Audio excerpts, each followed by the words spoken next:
안녕하세요.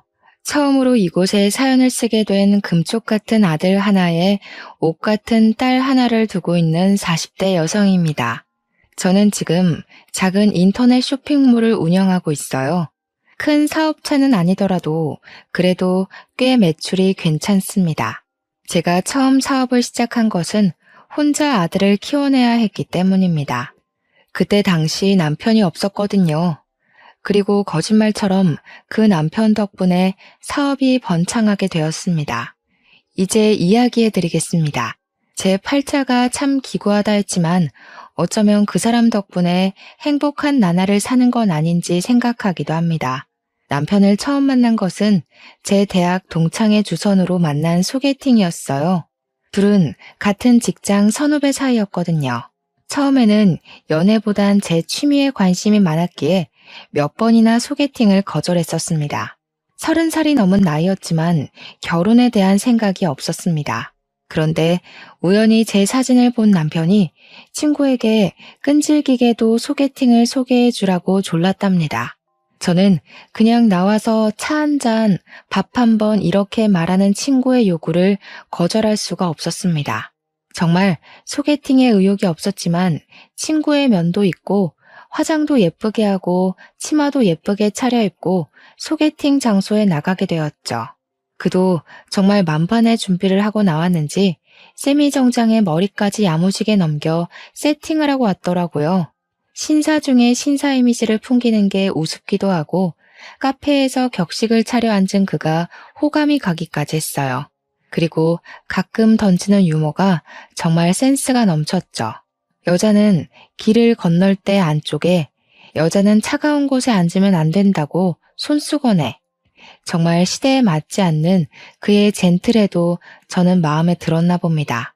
그래서 그가 애프터 신청을 하자 냉큼 받아들였습니다. 귀가 찢어져라 웃어대던 그는 다음 데이트 코스를 벌써 쪄놨다며 기대하라고 하더라고요. 사실 오래 만날 거란 기대 없이 나간 자리였고 막상 나가서 보니 호감 가기도 했고 30대가 되다 보니 외롭기도 했는지 그 남자를 계속 만나게 되었습니다. 항상 데이트를 정성스럽게 준비하는 그였기에 그와 자연스럽게 만남을 가졌죠. 그러다 저는 갑작스러운 임신을 하게 되었습니다. 분명 피임을 한다고 한 것 같은데 말이죠. 제가 임신 소식을 알렸을 때 그는 뛸 듯이 좋아하더라고요. 자신이 아빠가 된 게 맞냐면서요. 그의 모습에 저는 이 남자 나를 사랑하는구나 하고 느꼈어요. 1년도 안 된 연애에 저는 사실 그를 사랑하는지 확신이 서지 않았습니다. 하지만 아이를 위해 그와의 결혼을 선택했습니다. 뱃속에 있는 생명은 제가 책임을 져야 한다고 생각했거든요. 임신이 되면서 급하게 상견례를 하고 식장을 구하고 아파트를 구하느라 하루 종일 파김치가 될 지경이었어요. 그래도 어쩌겠어요. 아이는 생겼고 뱃속의 아이는 자랄 텐데요. 결혼을 서둘러야 했습니다. 너무 서둘러서 그럴까요? 가끔 뱃속의 아이를 원망스러울 때도 있었어요. 달가운 임신이 아니었기에 아이만 안 생겼으면 여유 있게 결혼 준비를 했을 텐데 하고 말입니다. 집을 계약하고 결혼식장에서 미리 예복을 입어볼 때였어요. 아랫배가 묵직하면서 너무 아파지는 거예요. 저는 드레스를 입은 채로 쓰러졌습니다. 급하게 응급실로 실려가고 자궁외 임신으로 긴급 수술을 해야 한다고 하더군요. 자궁에 정상적으로 착상을 한 게 아니라 제 왼쪽 나팔관에 착상을 해서 자궁외 임신이 되었다고 했습니다. 조금 늦게 발견했는데 더 늦었다면 나팔관 파열로 큰일 날 뻔했다고요.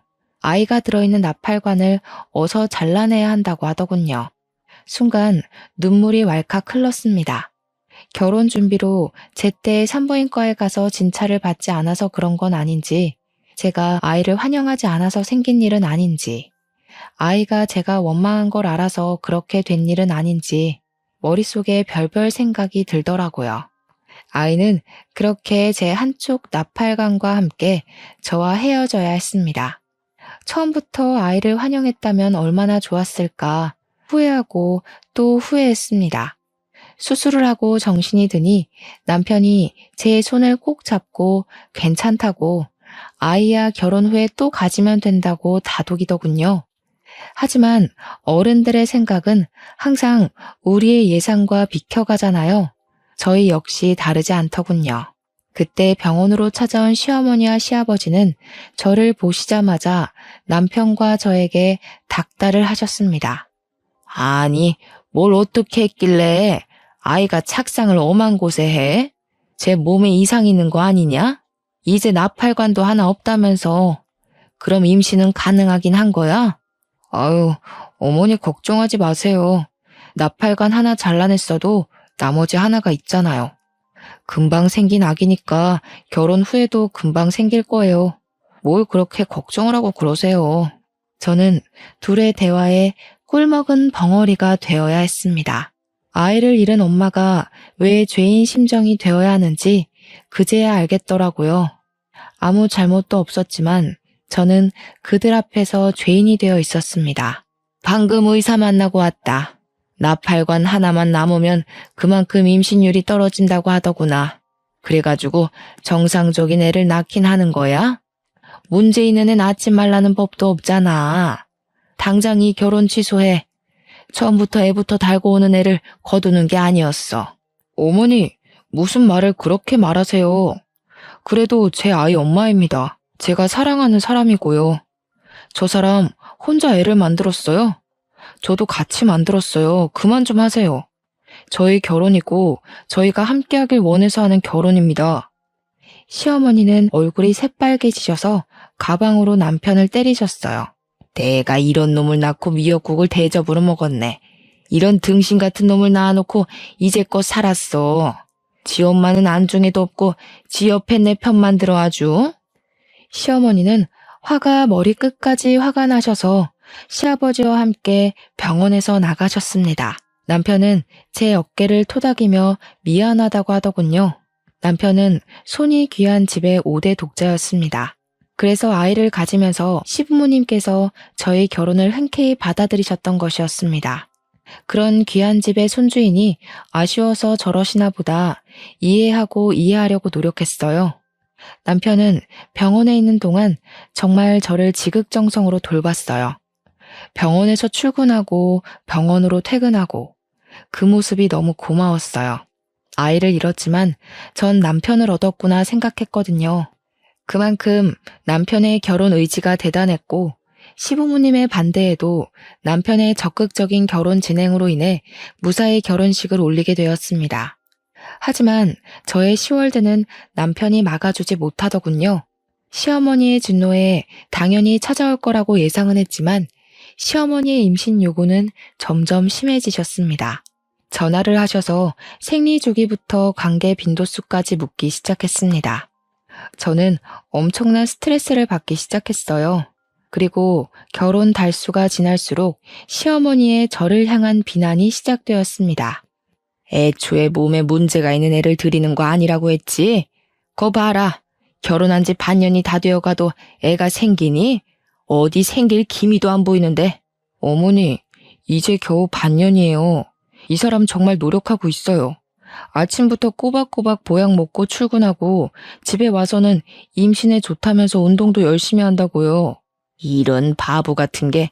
그랬다면 진즉 생기고도 남았겠다. 예, 새아가, 네가 말해봐라. 왜 임신 소식이 없는지 네가 이야기해봐. 저는 어깨를 움찔거리며 어머니를 쳐다보다가 고개를 내리깔았습니다. 당장 너 그 일부터 그만두고 병원부터 다녀라. 나이가 30대 중반이면 이제 노산이다. 지금 아니면 임신도 못해. 알겠니? 애를 만들어서 일을 하든 애를 낳아놓고 일을 하든 그때 가서 해라. 알겠냐? 저는 작게 네라고 대답을 할 뿐이었습니다. 35살이 지나면 노산이라는 말은 들어봤습니다. 전 아직 30대 초반이었지만 어머님 말대로 이 시기가 지나면 임신이 어려울 수도 있다는 생각을 하게 되었습니다. 일단 저는 나팔관 하나가 없었으니까요. 그만큼 랜덤으로 임신 확률이 떨어지는 거니까요. 지금 생각하면 애를 못 낳는다고 뭘 그렇게 쥐잡혀 쭈그려져 살았는지 조금 더 당당하면 좋았을 걸 하는 생각이 듭니다. 남편을 소개해준 제 친구에게 이런저런 속풀이를 하며 저를 달래었습니다. 친구는 아직 미혼이었기에 저를 다 이해하지는 못하는 듯 했지만 그래도 위로하고 만나면 밥도 사주며 저를 달래주었어요. 자신도 남편을 소개해준 책임감 같은 게 있다나요? 참 좋은 친구를 두었다 싶었죠. 그렇게 어머님 성화에 못 이겨 저는 결혼한 지 1년 만에 직장을 그만두어야 했습니다. 오랫동안 지냈던 직장을 그만두고 제가 한 일은 임신을 위한 일이었습니다. 친정엄마는 그런 저를 보고 속상해 하시면서도 임신에 좋다는 음식을 꾸준히 해주셨어요. 큰 잉어를 잡아다가 고아 오시기도 하고 흑염소를 잡아다가 한약을 만들어 오시기도 했죠. 왜 그런 말 있잖아요. 딸 가진 죄인. 바로 그게 저희 친정엄마였어요. 왜 엄마까지 시댁 눈치를 봐야 하는 건지 속이 상해서 몇 번이나 괜찮다고 하지 마시라고 해도 엄마는 제게 그게 쉽냐고 10년을 일한 직장을 그만두면서까지 노력하는데 엄마라도 돕게 해달라고 하셨어요. 정말 그때 엄마가 있다는 사실에 감사했답니다. 불임 전문병원에 다니면서 몇 번이나 인공수정을 시도를 했지만 결국 실패를 하고 시험관을 하자는 선택을 하게 되었습니다.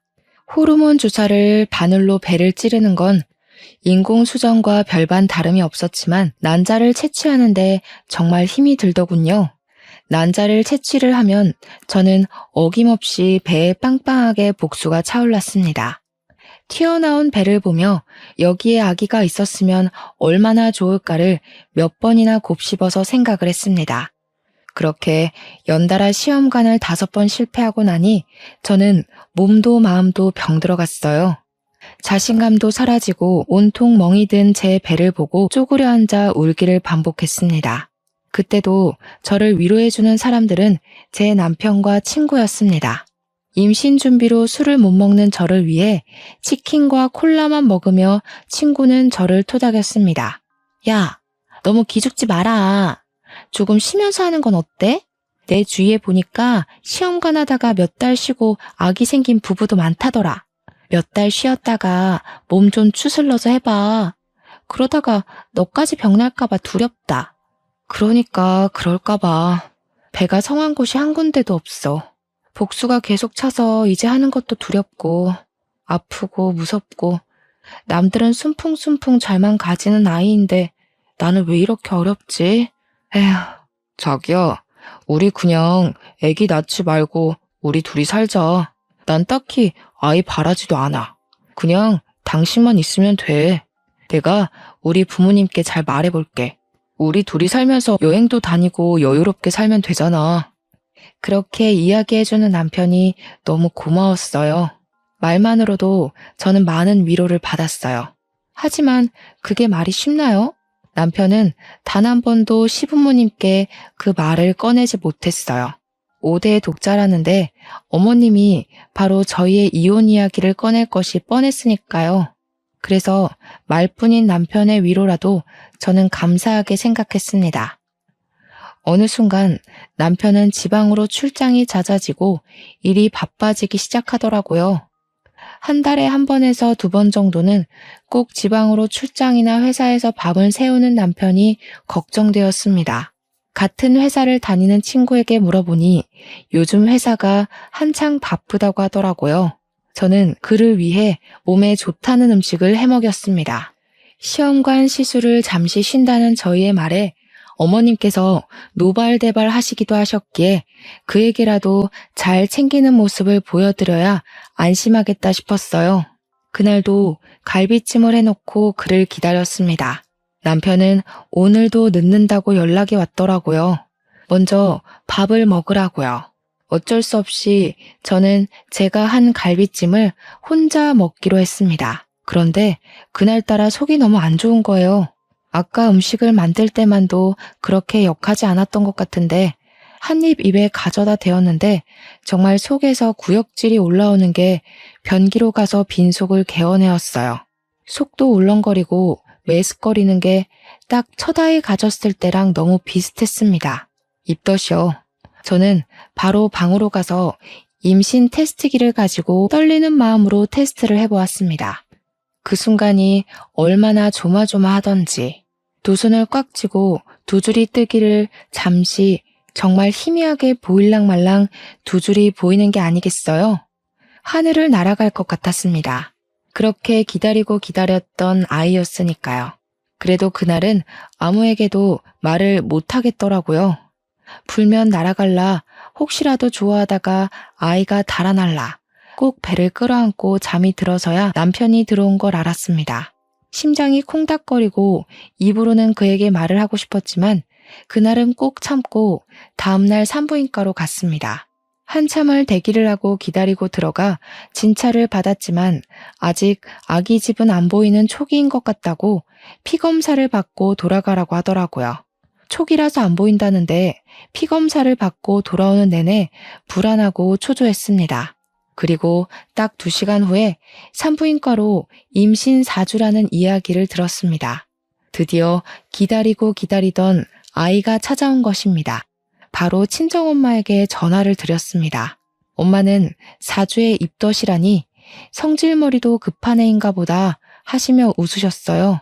그리고 시댁에게는 알리지 못하고 남편을 기다렸습니다. 전화하면 기뻐할 것을 알았지만 또 전처럼 같은 실수가 되풀이되면 어쩌나 하는 불안감이 컸던 것 같아요. 남편은 그날도 밤이 늦어서야 집에 들어오더군요. 저는 남편에게 테스트기와 피검사로 4주차라는 것을 알려주었습니다. 그런데 남편의 표정이 하나도 기쁜 표정이 아닌 겁니다. 딱딱하게 굳어있는 그의 표정에는 미소가 없었습니다. 첫 아이 때와는 너무 다른 그의 표정에 저는 실망을 감출 수가 없었어요. 아이가 생긴 게 기쁘지 않냐고 물었더니 기쁘다. 딱 이 한마디 하는 겁니다. 얼마나 기다리던 아이인데 어떻게 저 한마디로 퉁치려 하는 건지 저는 도저히 이해가 되질 않았습니다. 친구에게 전화를 걸어 그가 변했다. 그 사람 혹시 바람난 거 아니냐부터 해서 온갖 푸념을 했습니다. 다음날 바로 친구가 집으로 찾아왔더라고요. 선배, 진짜 너무한 거 아니에요? 와이프가 아이를 가졌으면 들쳐안고 좋아하지 못할 망정. 좋다는 표현도 제대로 안 했다면서요? 어떻게 그래요? 나도 물론 좋지. 그런데 또 전처럼 그렇게 좋아했다가 그럴까봐 너무 걱정돼서 그렇지. 이번이 마지막인 것 같기도 하고. 마지막이라니? 무슨 말이 그래. 우리 둘째도 낳아야지. 안 그래? 아이 하나만 있으면 외롭대. 하나 더 낳아서 키우자. 그의 입에 어색한 미소가 피어났습니다. 그도 첫 아이를 잃고 저만큼 많이 힘들어했구나 하는 생각이 들었어요. 같은 부모니까요. 그를 꼭 끌어안고 이번엔 괜찮을 거라고 위로를 해주었습니다. 이번에는 절대 아이를 지켜내겠다는 결심으로 절대로 무리한 일을 하지 않았습니다. 그렇게 아이는 제대로 제 자궁에 예쁘게 안착을 잘 해주었습니다. 작게 불러오는 배가 신기해 자꾸 손으로 문질러 보고 아직 듣지 못한다는 걸 알면서 말도 걸어보았습니다. 그렇게 저는 드디어 아이가 안정기에 들어설 때였습니다. 남편이 필리핀으로 출장을 가게 되었습니다. 그의 짐을 하나 챙겨서 캐리어에 넣으면서도 서운한 마음에 입을 삐죽거렸어요. 남편은 며칠 안 걸리는 일이니 일주일 안으로 오니까 걱정하지 말라는 말을 하더군요. 저는 그를 보내기 싫었지만 출장이라니 아무 말도 못하고 그를 보내야 했습니다. 그렇게 그가 떠나고 한 3일이 지났을까요? 필리핀 현지에서 큰 태풍으로 초토화되었다고 방송이 되더라고요. 저는 걱정이 되어서 남편에게 전화를 걸었습니다. 그런데 현지가 태풍 때문인지 전화가 연결이 안 되더라고요. 마음은 초조하고 불안하기만 했습니다. 같은 회사에 다니니 친구에게 전화를 걸어보니 친구도 전화를 받지 않는 겁니다. 저는 신랑이 묵는 호텔에 전화라도 걸자는 심정으로 남편 회사로 전화를 걸었습니다. 그런데 저는 거기서 황당한 이야기를 들었습니다. 남편이 출장이 아니라 휴가를 썼다는 겁니다. 그것도 제 친구랑 둘이서요. 동시에? 같이? 친구는 저에게 휴가를 썼다는 말을 한 적도 없었습니다. 뭐 그럴 수도 있죠. 친구 사이에 휴가를 일일이 썼다고 보고하진 않잖아요? 며칠 전 친구와 전화했을 때만 해도 회사가 바빠서 아무 데도 못 간다. 너희 남편도 출장 때문에 애 많이 먹는다. 이랬거든요. 저는 철석같이 믿을 수밖에요. 다시 남편 회사의 출장 스케줄에 대해 물어보았습니다. 웬걸? 지난 1년 동안 남편에게는 출장이 없었습니다. 저는 감쪽같이 속아왔던 겁니다. 남편과 친구에게. 그리고 감이 왔습니다. 이 두 사람 나에게 숨기는 게 있다는 걸요. 그제야 남편이 왜 아이를 반기지 않았는지, 친구가 빈번하게 저에게 전화를 걸며 어디 있냐고 확인을 했는지 알게 되었습니다. 그럴 거면 처음부터 둘이 사귀지 왜 저를 소개시켜준 걸까요? 하늘이 원망스럽고 믿었던 친구와 남편의 배신으로 세상이 무너져 내렸습니다. 그러던 중 경찰서에서 전화가 와서 남편이 실종되었다고 하더라고요. 시댁이며 친정이며 난리가 난 와중에 남편과 같이 있던 친구가 보름 만에 한국으로 돌아왔습니다. 고개를 숙이고 제 앞에 서 있는 친구에게 저는 뺨을 내리쳤습니다. 사실 그걸로도 모자랐죠. 그 당시 제 심정으로는 몸통이라도 내리치고 싶었거든요. 네가 어떻게 나한테 이럴 수가 있어? 내 남편이랑 나를 속이고 그동안 만났던 거야? 도대체 왜? 그럴 거면 차라리 이혼하라고 하지 왜 속였냐고. 처음에는 그냥 실수였어. 선배가 너무 힘들어해서 같이 술을 마시다가 같이 자게 됐는데 끊을 수가 없더라고. 그를 사랑하게 되었으니까. 어? 사랑? 그럼 그때라도 말했어야지. 너희들 사랑의 노름에 나까지 끼워놓지 말고 그냥 순순히 이혼하라고. 내가 그럼 그 사람이랑 계속 살았겠어? 아이까지 가졌는데. 그럼 이제 어쩔 셈이었는데? 유부남의 애아빠에 너는 나한테 미안하지도 않니? 그게 왜 내 아들 탓이냐? 네가 빨리빨리 애를 가졌으면 우리 아들이 그렇게 힘들어했겠니? 이야기 들어보니 그동안 얼마나 마음고생이 심했으면 남편이 밖으로 돌아. 어머니, 무슨 말씀을 그렇게 하세요? 남편이 바람난 게 저 때문이란 말 너무 하시네요? 이제 아이도 가졌는데 앞으로 어떻게 하라고 그런 말을 하는 거예요? 그러니 있을 때 잘하라는 말이 왜 있는데 그렇게 떽떽거리니 우리 아들이 밖으로 놔두는 것도 무리가 아니다. 그깟 애 하나 가졌다고 유세 부리냐? 아비 잡아먹은 애를 누가 반긴다고 그렇게 얼굴 빳빳하게 들고 서 있나 몰라? 사돈, 듣자 하니까 말 좀 가려서 하세요. 여기 저희도 있는 거 안 보이세요? 그동안 저희 애한테 그런 식으로 말씀하신 거예요? 시어머니는 친정엄마를 위아래로 훑어보셨어요. 이래서 사람은 가려서 사귀라는 말도 있는데 내가 집에 사람 하나 잘못 들여서 이게 무슨 꼴이냐? 지금 내 아들은 살았는지 죽었는지도 모를 판에 아휴 내가 말을 말아야지. 시어머니는 획 돌아서 가버리셨어요. 아무리 아들이 사라졌다지만 시어머니의 냉정함에 혀를 내둘렀어요. 어떻게 저렇게 태연하게 계실 수가 있는 건지, 혹시 남편은 주워온 아이가 아닌지 의심까지 들 정도였어요. 저는 배를 끌어안고 울고 또 울었어요. 갑자기 남편도 사라졌는데 아이 또한 아빠가 사라졌으니까요. 제대로 사랑 한번 못 받아본 아이가 가여웠어요. 돌아온다고 해도 바로 이혼을 할 생각이었으니까요. 그래도 이렇게 손 놓고 있을 수만은 없었습니다.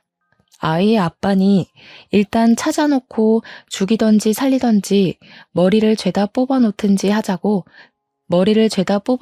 하자고 생각하고 여기저기 전화를 돌리면서 남편을 수소문하기 시작했어요.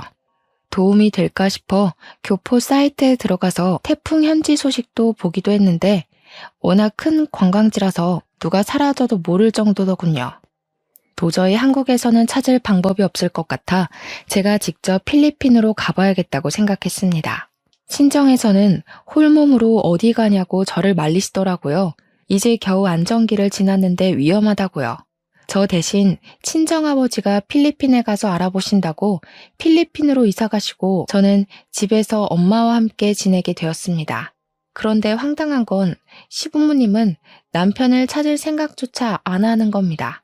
손 놓고 아무것도 안 하시고 궁금해하지도 않는 겁니다. 5대 독자가 귀환해 남의 집 대를 끊어놓네 마네하며 구박하실 때는 언제고 막상 아들이 실종됐는데 찾지를 않는다는 게 이해도 안 됐지만 남은 정마저 끊어놓은 사건이 일어나게 되었어요.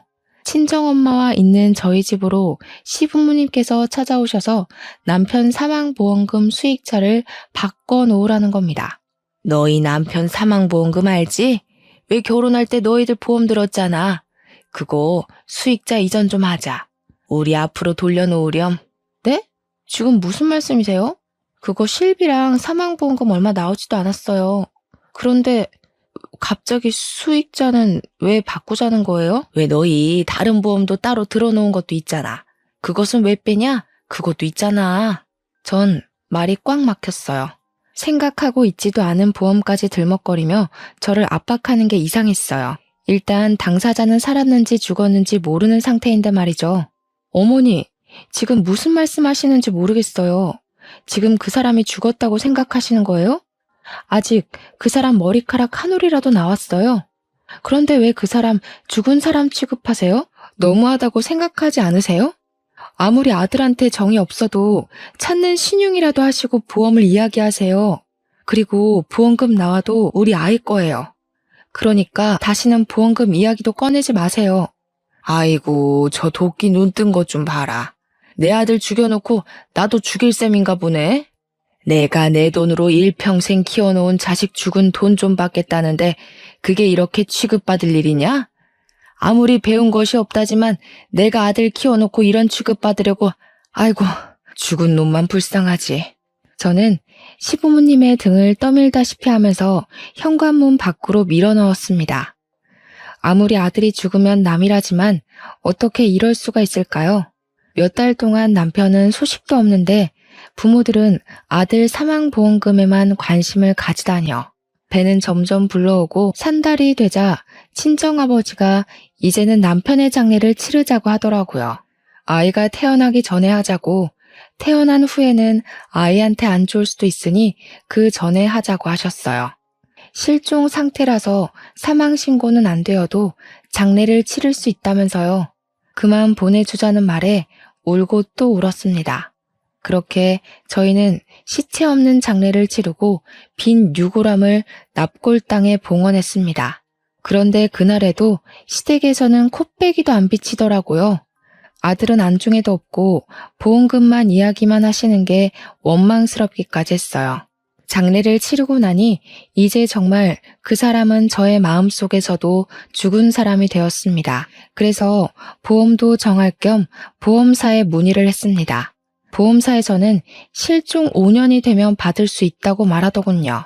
저는 수해 피해자들은 특별 실종으로 간주되지 않느냐고 물었습니다. 그럼 1년이 지나면 사망으로 인정해준다고 들었거든요. 일단 남편은 태풍으로 실종된 상태였으니까요. 실종 당시 비슷한 사람이 발견되어서 실종 5년이 있어야 한다는 겁니다. 비슷한 사람? 이라는 말에 저는 아직 남편이 못 돌아오고 있는 것은 아닌지 의심이 들었습니다.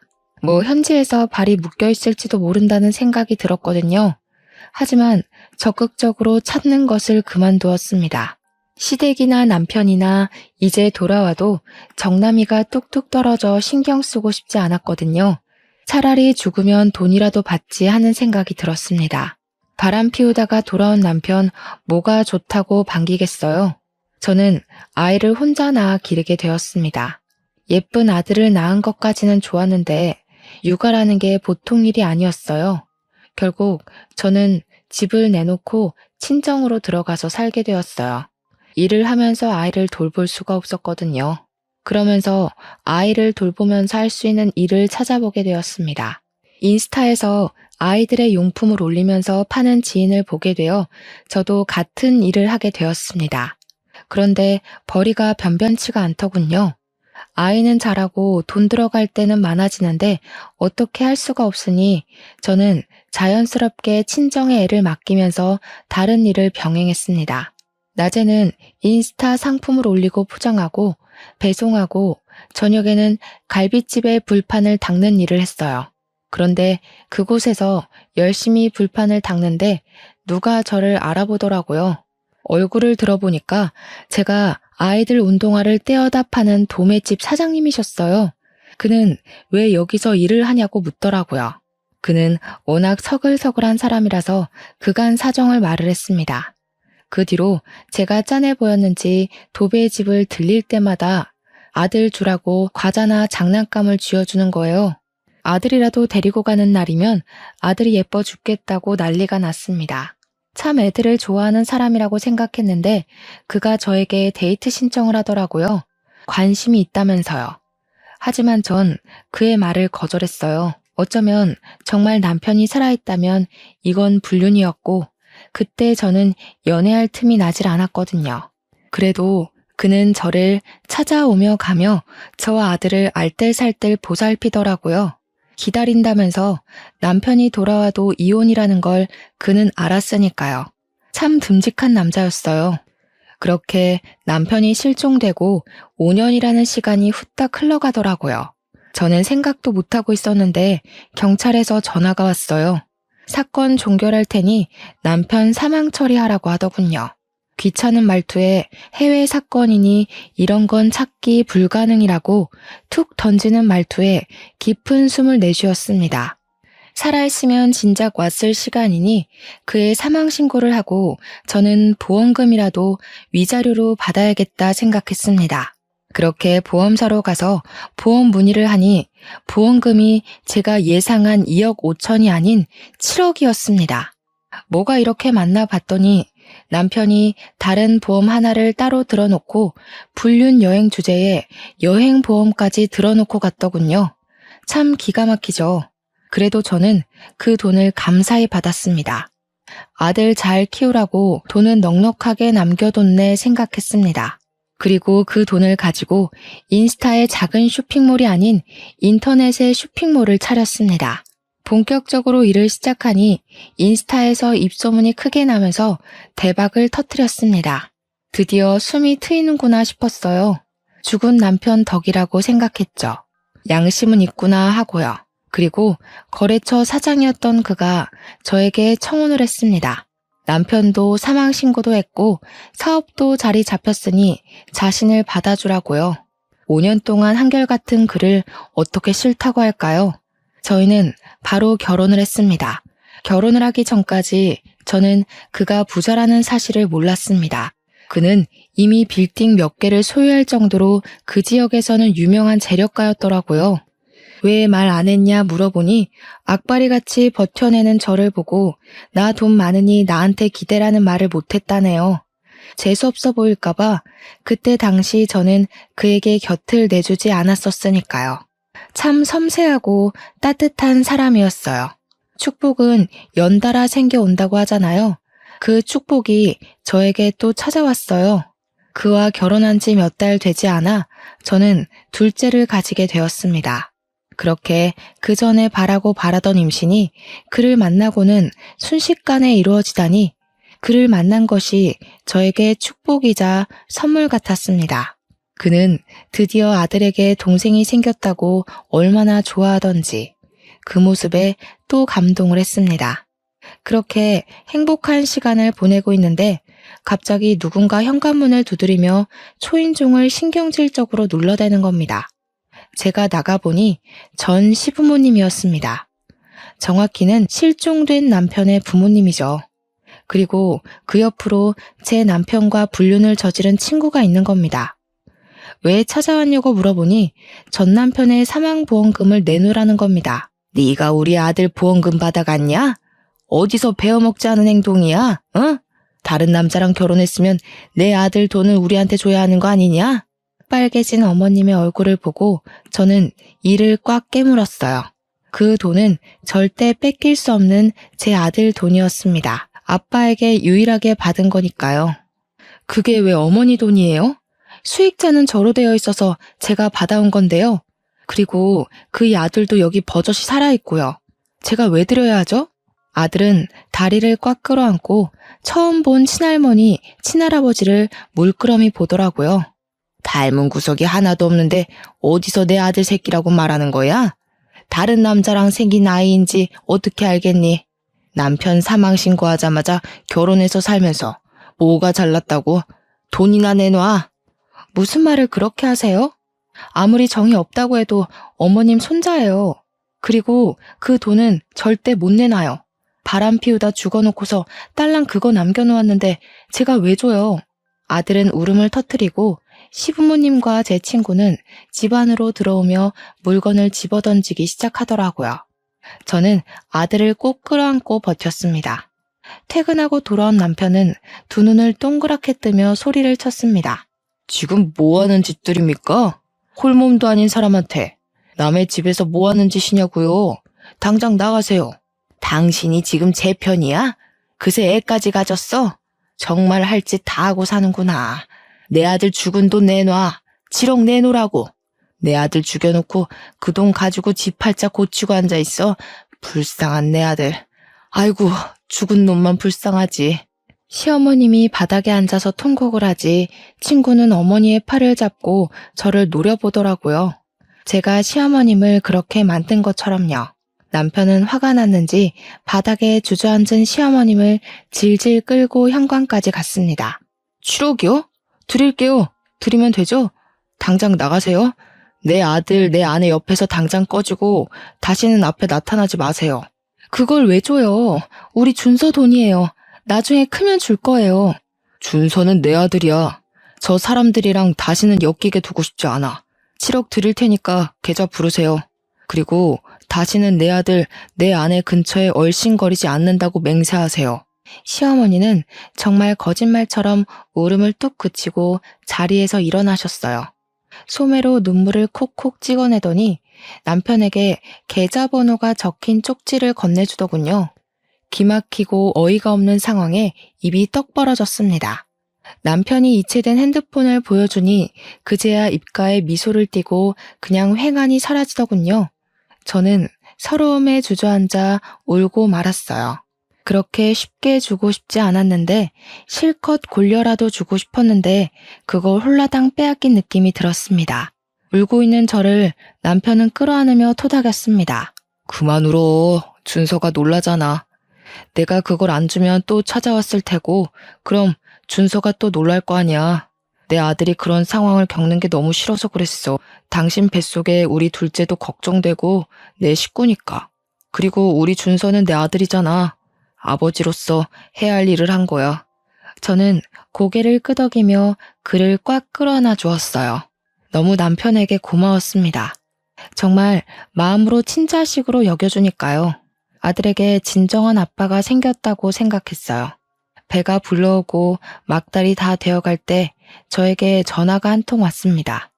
경찰서에서 전화가 왔더라고요. 보험 사기로 연루되었으니 출석하라고요. 보험 사기라니 무슨 말도 안 되는 일인가 싶었어요.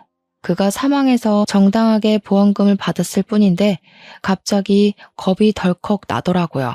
보험금 받은 것도 다 뺏겼는데 사기라니 남편은 혼자서는 못 보내겠다고 같이 가겠다고 하더군요. 그렇게 배불뚝이 상태로 뒤뚱거리며 경찰서로 갔습니다. 경찰서에 가서 보니 전 남편과 시부모님, 제 친구가 나란히 앉아 있는 겁니다.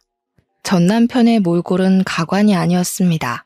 덥수룩한 수염에 머리도 산발이 되어서 저를 힐끔거리더니 고개를 다시 숙였습니다. 살아있었더라고요. 그것도 사지 멀쩡히. 기가 막히는 현실에 웃음도 제대로 나오지 않았습니다. 형사님 앞에 앉아서야 제대로 된 상황을 들었습니다. 태풍 당시 남편과 친구는 바닷가 옆 호텔에서 묵고 있었답니다. 바람이 휘몰아치는데도 사진 한번 찍어보겠다고 바닷가로 나갔다가 파도에 휩쓸렸고 친구는 다행히 호텔로 돌아왔더랍니다. 파도에 떠밀려 구사일생으로 옆 섬까지는 살아서 갔는데 말도 안 통하는 곳에서 태풍으로 고립되었대요. 한국으로 전화가 닿긴 했는데 실종됐다는 말에 머리로 재빨리 보험금 계산을 했나 봐요. 대충 7억 정도 받을 수 있다는 생각에 1년만 버티자 생각했는데 그 통화가 실마리가 되어 5년까지 늘어났더랍니다. 그동안 친구가 필리핀까지 왔다 갔다 하면서 보살폈는데 친구도 지쳤는지 오는 게 뜸해지고 한국에서는 돈을 잘 안 붙이니 배고파서 거주지 밖으로 나왔다가 지역 경찰에 붙잡혔다네요. 불법 체류자라고 판단해서 한국으로 추방되고 그 과정에서 실종자가 아닌 게 밝혀진 거고요. 보험사에서는 사기로 판단해서 고소를 진행했답니다. 보험금 수익은 제가 탄 상태여서 경찰이 저에게 전화를 걸었답니다. 남편은 저 대신 그간의 상황을 다 설명하고 시부모님이 집으로 찾아와서 그 돈을 고스란히 가져간 것까지 야무지게 말을 하더라고요. 형사님도 그 상황에 어이가 없었는지 혀를 내두르시고는 쯧쯧 혀를 차시더군요. 저희 보고는 알았다고, 정상 참작되었다고, 돌아가도 좋다고 하셨습니다. 그냥 돌아가려다가 도저히 화가 치밀어 오르는 겁니다. 저는 옆에 서류 뭉치를 들고 고개를 숙이고 있는 전 남편의 머리를 내리쳤습니다. 아야, 왜 때려? 뭐야 당신, 미쳤어? 그럼 지금 제정신이겠냐? 바람 피워, 보험 사기쳐, 아주 골고루 한다. 당신이 친아빠라는 게 내 아들한테 너무 미안해. 차라리 죽지 그럼. 마음속에라도 좋은 추억이라도 가지고 있지. 그는 저를 쳐다보며 입을 움찔거리더군요. 우리 애는 잘 크고 있는 거야? 우리 집안 6대 독자잖아. 잘 키워. 내가 해준 건 없어도 애 아빠잖아. 나중에 만나면 내가 잘해준다고. 아빠가 보고 싶다고. 내가 이런 건 다 너를 잘 키우려고 한 일이라고. 당신도 알잖아. 돈 없이 살면 얼마나 고생해. 그래서 그런 거야. 제 남편은 어이가 없다는 듯이 전 남편을 노려봤습니다. 죄송합니다만 준서는 제 아들입니다. 아버지 노릇 제대로 하지도 못하고 아들 키우려고 아등바등 사는 여자한테 남은 돈마저 빼앗아 가놓고 그게 할 말입니까? 같은 남자로서 이 사람에게 부끄러워서 제가 얼굴을 다 못 들겠더군요. 준서는 법적으로 마음으로도 저를 아빠라고 생각하고 있습니다. 그동안 그렇게 키웠고요. 다신 그 입에서 그런 이야기 안 했으면 좋겠네요. 가자 여보. 저는 그대로 돌아서려다가 다시 서류 뭉치로 남편의 머리를 내리치고서 경찰서 밖으로 나왔습니다. 나중에 지인에게 들은 말로는 남편에게 받아간 7억은 그대로 토해내고 보험 사기로 구치소에 들어갔다고 하네요. 정말 그 말을 듣는데 그동안의 채증이 뻥 뚫리는 것 같았습니다. 그때는 너무 힘들고 지옥 같았지만 이렇게 글로 옮겨졌고 보니 지난 일이 이제는 웃으면서 말할 수 있는 시간이 흐른 것 같네요. 길지 않은 시간이었지만 저에게 상처만 준 결혼 생활에서 저는 금쪽 같은 아들을 얻어왔고 어쩌면 그 덕분에 지금의 제가 있다는 생각도 해봐요. 아등바등 쩔쩔매며 살지 않아도 괜찮습니다. 조금은 내 주장을 펼치며 살아도 괜찮습니다. 오늘도 다짐을 하고 또 해봅니다. 제 사연을 적어 올리게 된 것도 별별 사람들 속에 그래도 참고 또 인내하다 보면 좋은 일이 생길 거라는 겁니다. 원수 같은 전 남편이 저의 사업을 일으켜줬던 것처럼요. 말이 길어 이만 줄이겠습니다. 사연을 읽어주셔서 너무 감사드려요.